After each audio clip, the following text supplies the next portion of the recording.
श्री नरेंद्र मोदी जी के तीसरे कार्यकाल का प्रथम संपूर्ण बजट प्रस्तुत हुआ है, जो कि देश के हर व्यक्ति का सपना पूरा करने वाला बजट है।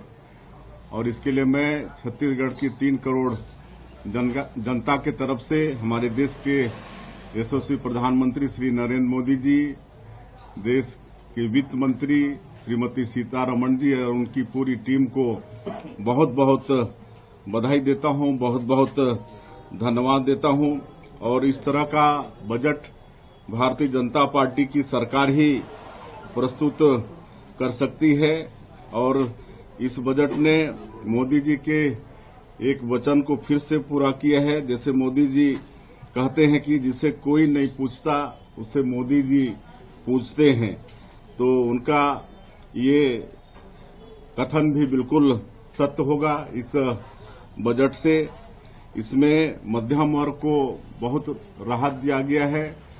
कभी कांग्रेस की सरकार में 2 लाख में भी इनकम टैक्स देना पड़ता था, लेकिन आज 12 लाख तक के इनकम में कोई टैक्स देना नहीं पड़ेगा। इससे मध्यम वर्ग को बहुत लाभ होगा, उनकी क्रय शक्ति भी बढ़ेगी और इससे प्रदेश और देश का आर्थिक बेहतरी भी होगा।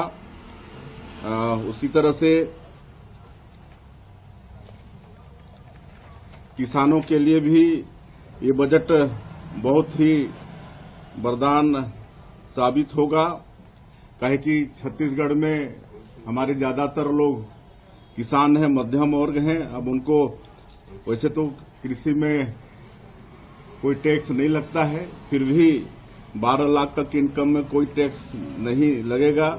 इससे हमारे छत्तीसगढ़ के लोगों को बहुत लाभ होगा। और जो किसान क्रेडिट कार्ड, जिसके माध्यम से अटल जी जब प्रधानमंत्री थे तो किसानों को पूंजी मुहैया कराने की दृष्टि से ये योजना लागू किए थे। इसकी जो सीमा थी 3 लाख की, उसको बढ़ाकर 5 लाख कर दिया गया है। इससे हमारे छत्तीसगढ़ के लाखों किसानों को लाभ होगा।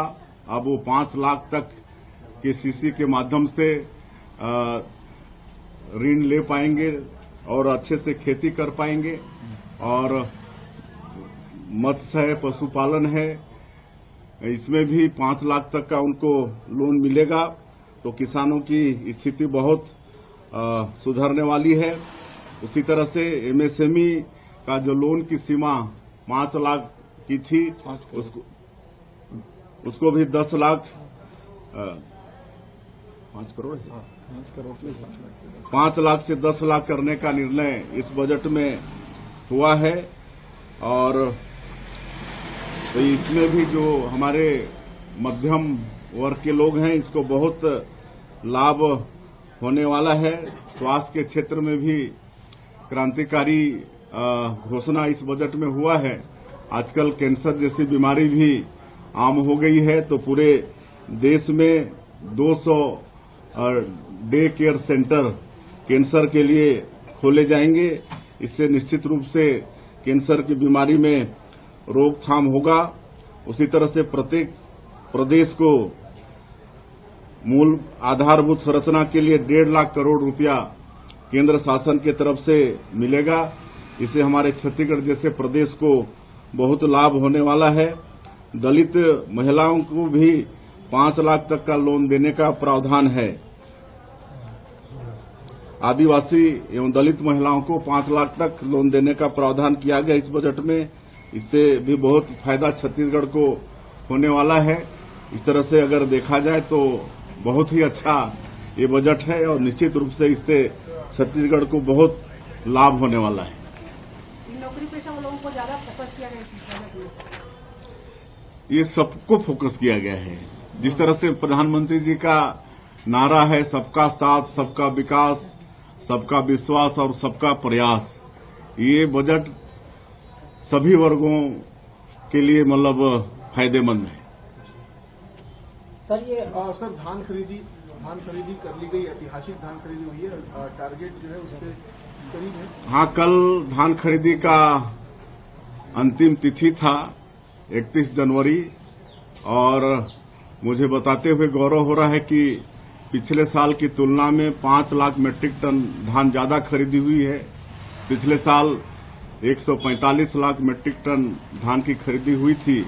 इस साल 1,49,000 मीट्रिक टन धान की 149 लाख मीट्रिक टन धान की खरीदी हुई है और इस साल किसान भी बढ़े हैं। पिछले साल 24,72,000 किसान धान बेचे थे। इस साल 25,49,000 किसान धान बेचे हैं और बहुत जल्दी उनकी जो अंतर की राशि है उसको भी उनके खातों में भेज दी जाएगी। सर, ये कांग्रेस नेत्री अजीत